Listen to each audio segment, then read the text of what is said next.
ગાંધીનગર ખાતે ટીબીના દર્દીઓ માટે આરોગ્ય વિષયક સેમિનાર યોજાયો.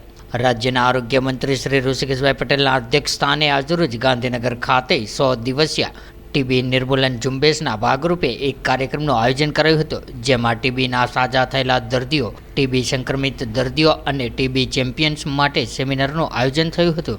આ કાર્યક્રમમાં ગાંધીનગરના મેયર શ્રીમતી મીરાબેન પટેલ, રૂરલ આરોગ્ય commissioner Shri Ratan Kunvarba, deputy municipal commissioner Shri J N. Boraniya, આરોગ્ય વિભાગના અધિક નિયામક ડૉક્ટર નીલમ પટેલ, આરોગ્ય વિભાગના અધિકારીશ્રીઓ, કર્મચારીશ્રીઓ, ટીબીના દર્દીઓ અને ટીબી ચેમ્પિયનો મોટી સંખ્યામાં ઉપસ્થિત રહ્યા હતા. વર્ષોથી થતો ટીબી અને ટીબી પ્રત્યે સેવાતું દુર્લક્ષ અને દુર્લક્ષને દૂર કરી આવતા સમયની અંદર દેશમાંથી અને આપણે સૌ ગુજરાતમાંથી આ ટીબીને દેશ અને તાવ રહેતો હતો.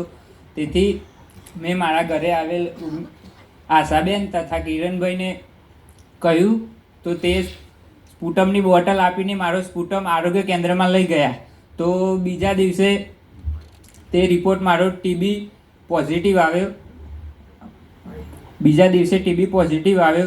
તો આરોગ્ય કાર્યકર કિરણભાઈએ મારા ઘરે આવી ફોર્મ ભરી મને દવા આપી. 6 મહિનાની તે દવા હતી. હવે ત્યાર પછી મેં ગાંધીનગરમાં ફાલ્કન રિપોર્ટ કરાવ્યો, જેમાં મને ભારે ટીબી MDR હોવાની જાણ થઈ. પછી કિરણભાઈએ મને કહ્યું કે 18 થી 24 મહિના સુધીનો તારે કોર્સ પૂરો કરવો પડશે. કે અઠવાડિયામાં એકવાર ખાંસી આવે ને વોમિટિંગ થાય એટલે મનમાં એમ કે મને ટીબી નથી, કોરોનાનો ટાઈમ છે કદાચ છે. પછી જેમ મારે પ્રાઇવેટ હોસ્પિટલ ગઈ, ત્યાંથી મને ખબર પડી કે આમ તેમ પ્રાઇવેટની 1 મહિનાની 15 દિવસની દવા, મને આરામ નથી પડતો. પછી મને કોકે કીધું કે અર્બન હેલ્થ સેન્ટરમાં જા તું એકવાર તો તપાસ કરાય, થઈ શકે કે.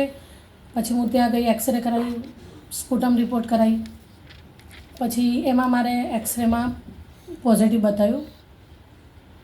મેં મારા STS અને મારા TBHVના સપોર્ટથી અને NTP સ્ટાફના અને મારા મેડિકલ ઓફિસરે મને કીધું કે લતા ગભરાઈ નહીં, ટીબી જ છે, કોઈ મોટો બીમારી નથી, કે 6 મહિનાનો કોર્સ પૂરો કરીશ એટલે તું સાજી થઈ જઈશ. પછી મને ડર હતો કે મને ટીબી કેવી રીતે થઈ ગયો. તો મને ઘરમાં સ્ટિગ્માની પ્રોબ્લેમ, બહારથી કોઈને કહું જ નહીં કે મને ટીબી છે. મને એક ડર હતો કે મને આ ટીબી એટલે મને કેવી રીતે ટીબી થઈ. પછી મેં 6 મહિનાનો કોર્સ પૂરો કર્યો, IPCP કમ્પ્લીટ કરી. મને સાઈડ ઇફેક્ટ એટલે આખા શરીરમાં ખુજલી, એટલે કોઈ 6 મહિના ચાલ્યું એમ કહું તો ચાલે.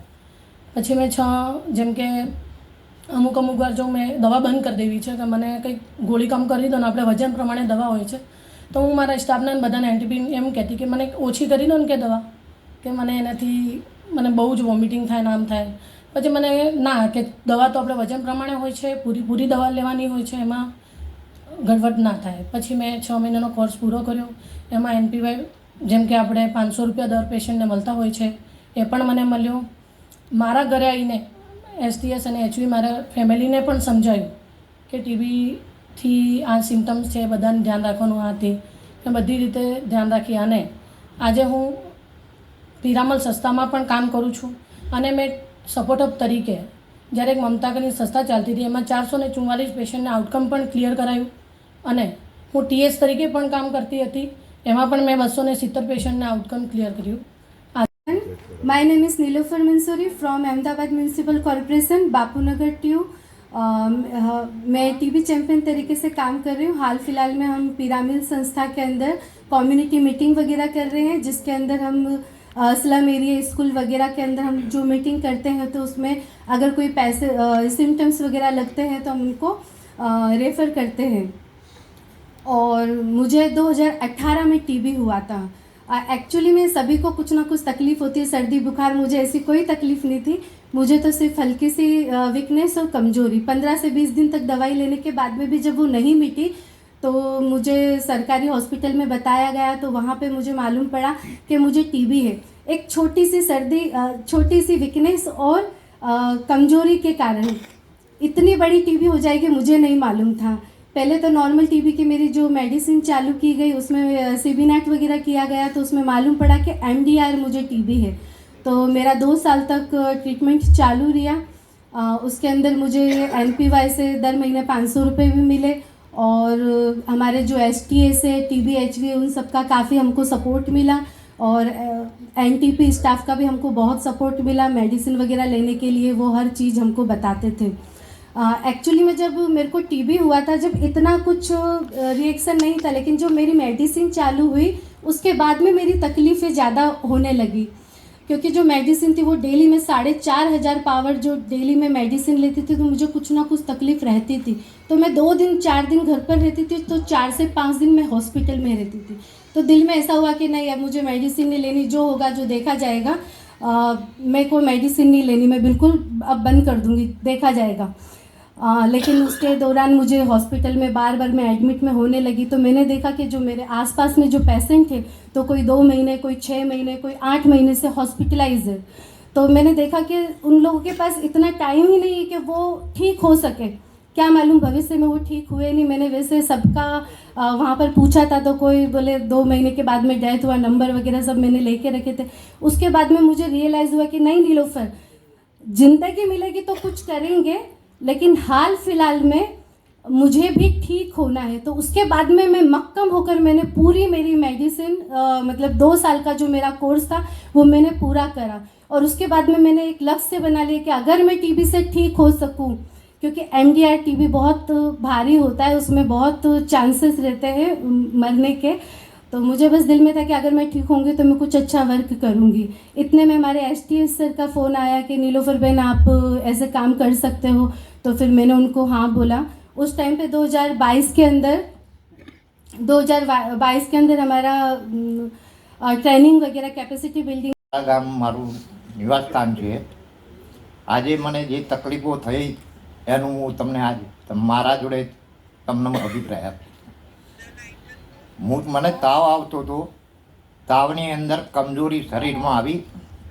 કમજોરીના હિસાબે ખાવાનું ના ખવાય, કોઈ પણ વસ્તુ આપણને ભાવે નહીં અને શરીરની અંદર બિલકુલ અંદર જે સ્ટેમિના પાવર ડાઉન થઈ ગયો હતો। પછી MDમાં બતાવ્યું મેં, MD ડૉક્ટર જોડે, બીજાપુર લાલભાઈ ડૉક્ટર છે, એમણે જે એક્સરે પાડ્યો એટલે કે નવીનભાઈ તમને આ રીતનો પ્રોબ્લેમ છે અને જો આ દવાનો કોર્સ તમે લેશો તો લગભગ વધારે તો નહીં, આ કોર્સ કરવા માટે 1.5 લાખ રૂપિયા થાય।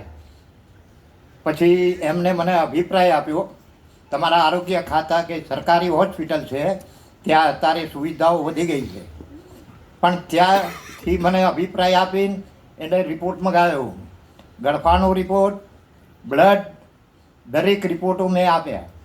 જ્યારે અંદર 2 વાર મેં ગળફાનો રિપોર્ટ આપ્યો તઈ લાલભાઈના તેવો રિપોર્ટ નહોતો પકડાતો, પણ આરોગ્ય ખાતાની અંદર હોસ્પિટલની અંદર કે જે આ રિપોર્ટની અંદર જે બેક્ટેરિયા આવ્યા અને જે અંદર ફેફસાની અંદર કફ જામેલો હતો અને કફની અંદર જે અંદર બેક્ટેરિયાની અંદર જીવાણુ કે જેથી લાકડાની અંદર કે જે ઉધેવ જાય એવી રીતના બેક્ટેરિયો કે લાકડાને ખતમ કરે એવી રીતે આ શરીરને ખતમ કરે।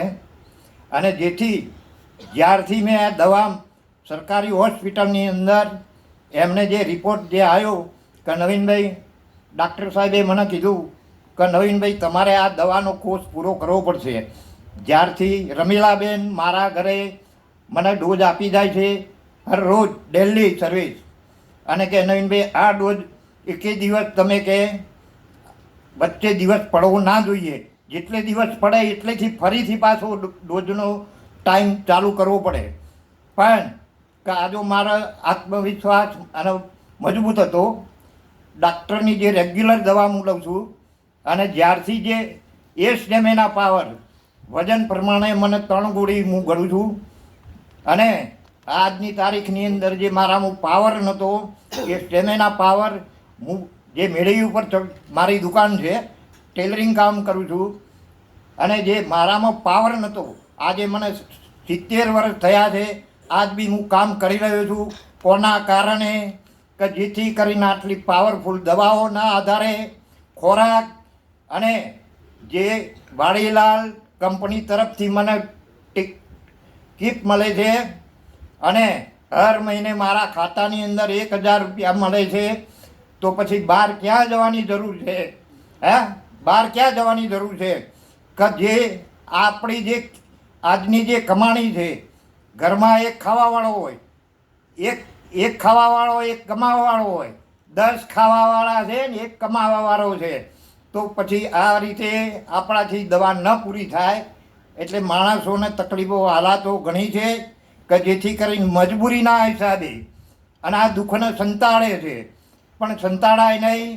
અત્યારે આરોગ્ય ખાતાની અંદર પ્રધાનમંત્રીએ જે આજની તારીખની અંદર પહેલાં કરતા કે જેથી કરીને એટલી બધી સુવિધાઓ છે દવાખાનામાં આપણે જઈએ કે જેથી કરીને ડાક્ટરો કે કેટલી સેવા આપી રહ્યા છે, તો એનો ખૂબ ખૂબ આભાર માનવો પડે. અને જેથી કરીને પ્રાઇવેટ દવાખાનાની અંદર ખોટા પૈસા ખર્ચો તો આ સદઉપયોગ કરો. તમારા ઘર આંગણે આવીને દવા આપી જાય છે અને એનો તમે ઉપયોગ કરશો અને બીજાને બી ફોલો કરો કે ભાઈ તું આ જગ્યાએ ન જઈએ, તું સરકારી હોસ્પિટલની અંદર दवा ले. तो व्हाट्सएप, ट्विटर, फेसबुक, इंस्टा जहाँ भी आपका अकाउंट है, इसे शेयर बटन के द्वारा वहाँ पर शेयर करें